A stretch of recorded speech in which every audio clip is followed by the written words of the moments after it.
Domingo 6 de julio del 2025. Bueno, hoy día mi pronóstico de pistas mojadas me decía que iba a estar mojado. Y la verdad es que sí lo estuvo, ¿no? Aunque cerca de mi casa todo estaba aparentemente seco, pero después ya el rodaje fue tremendo, la verdad. Puro barro. Por algún instante me arrepentí de haber salido, pero ahí lo pensé bien, dije no, o sea, porque como quedé con los muchachos en salir a rodar y de paso conversar de algunos temas de entrenamiento, entonces aparte siempre de rodar en compañía es un placer. Entonces al final digamos que lo negativo fue que todo estuvo embarrado, pero lo positivo fue que la pasamos súper bien. Además que como ya empezó el tour, ayer empezó el tour, entonces creo que hay mucha más motivación, ¿no?, para salir a rodar, aún con las pistas embarradas. Así que la verdad es que el rodaje estuvo bien. Nos encontramos con los chicos ahí, como se ve, Jean Paul, con Sergio, con Pupilo Rodrigo también iba a ir. Al final creo que se quedó dormido, no pudo ir. Después ya con Moisés nos encontramos más adelante.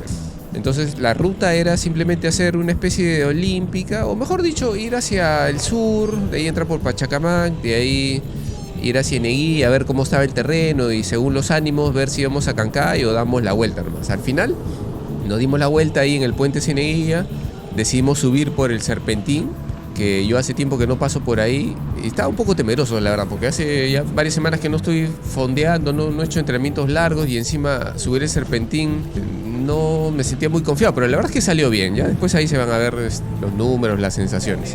Pero bueno, como decía, empezó el tour, entonces eso ya es una gran alegría, pues creo que para todo el mundo. Yo, para calentar motores, había comentado que estaba viendo la serie de Netflix, que ya la terminé de ver, creo que eran en total unos 6 capítulos, 7 capítulos, no me acuerdo, lo vi en el lapso de unos 3 días, creo. Y la verdad es que me gustó mucho el formato. Bueno, el formato es el mismo de siempre, ¿no? Este es el tercer año que hacen ese documental o esa miniserie, como le querramos llamar. Este es el último también, lo cual a mí me apena mucho. Yo supongo que, no sé, supongo que ya Netflix ha decidido no hacerlo.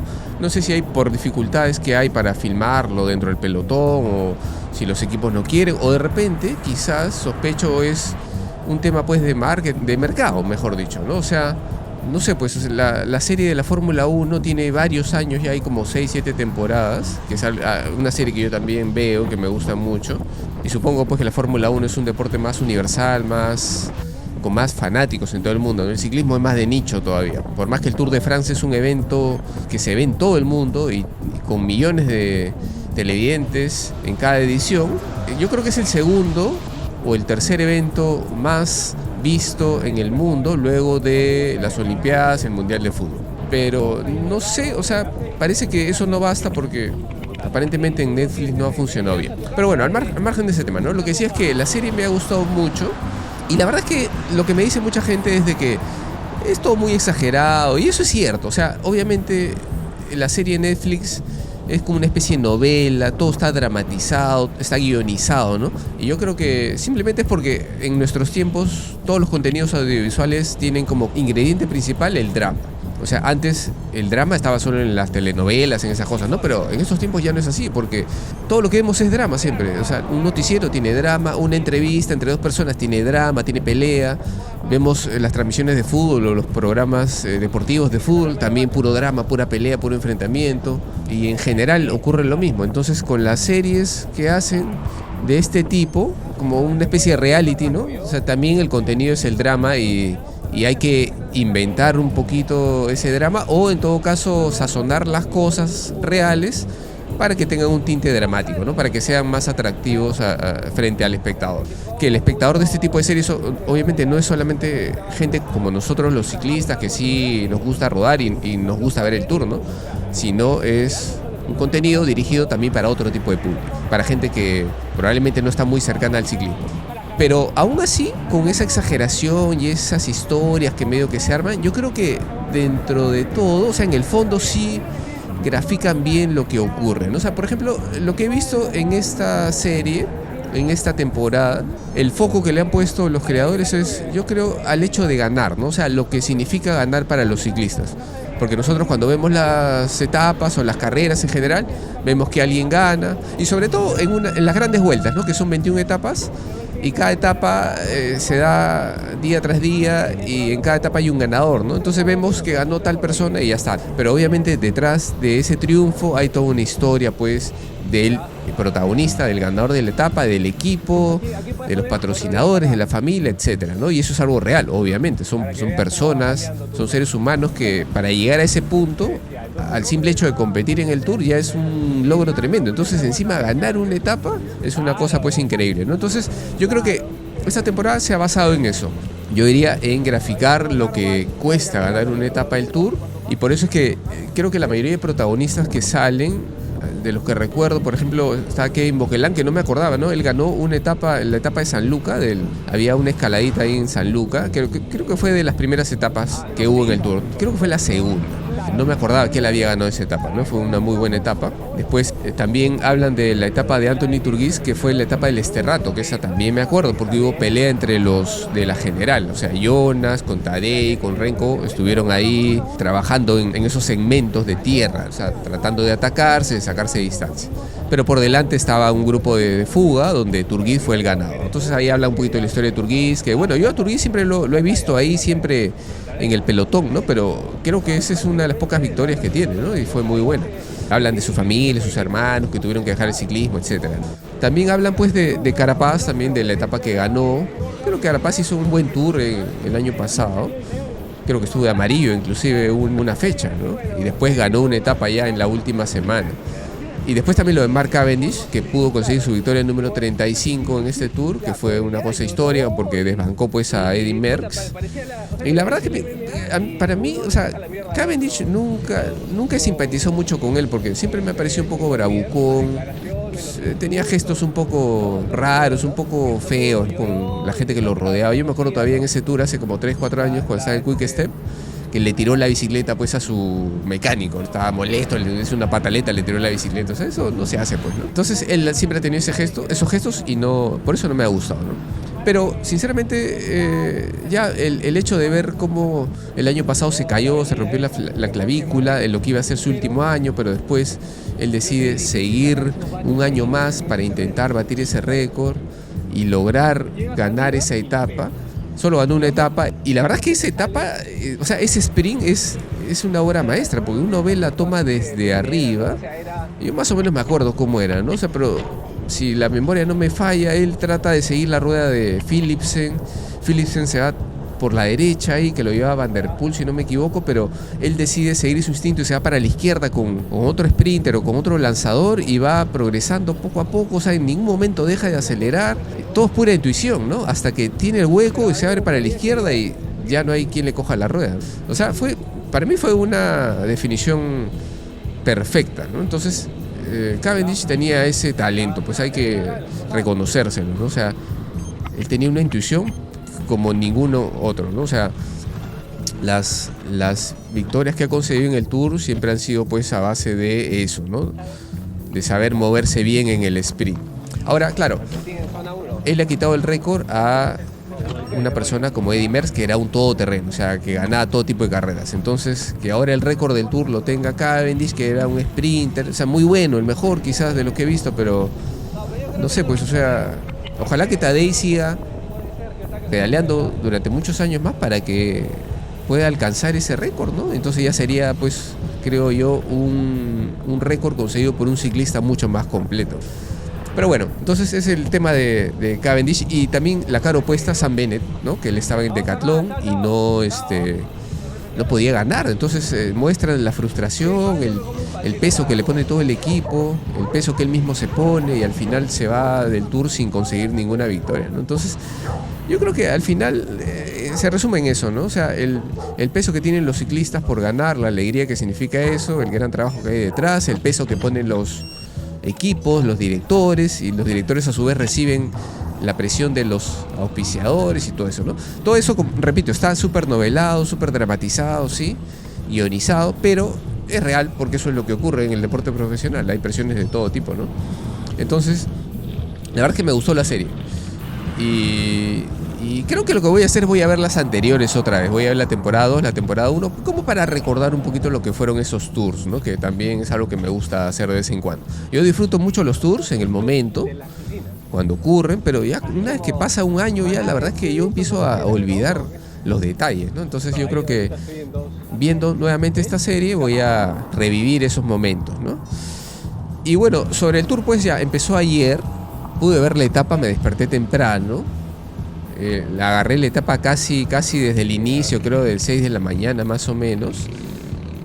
Pude ver la etapa 1 que estuvo muy interesante. Ya en el papel, justo yo había comentado creo en el último entrenamiento del viernes, si no me equivoco, la primera semana del tour es en la parte norte, casi por la Bretaña, o sea, empezando en Lille y de ahí se van un poquito hacia la izquierda. Y esas primeras etapas van a tener este ingrediente del viento y de los posibles abanicos. Y definitivamente ayer ocurrió eso. Entonces, yo creo que estaba cantado que iba a ocurrir, ¿no? Ya la previsión meteorológica hablaba de vientos de hasta 30 kilómetros por hora en sentido transversal a las carreteras en algunas zonas. Y entonces yo creo que lo más bonito de la etapa ha sido ver que ha habido ritmo muy fuerte todo el tiempo. Entonces han sufrido ciclistas bastante buenos, diría que gente que podría estar dentro de la general, pero por haber tanto ritmo y tantas curvas y tanto cambio de dirección y tanto viento, entonces había gente que se quedaba, pues no, tipo Lenny Martínez o el mismo Simon Yates, que es el ganador del Giro, y él se quedó también, no sé, a falta de como 30 kilómetros ya estaba descolgado, ¿no?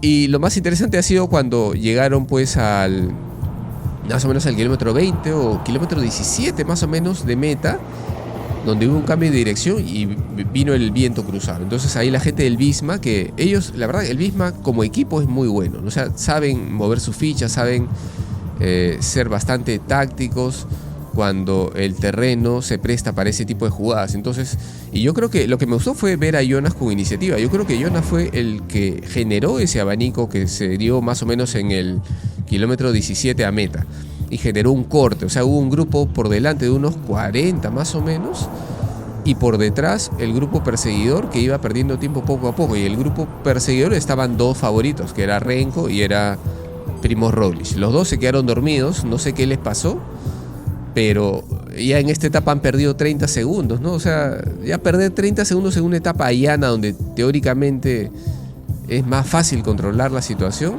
no es un buen augurio para estos dos, ¿no?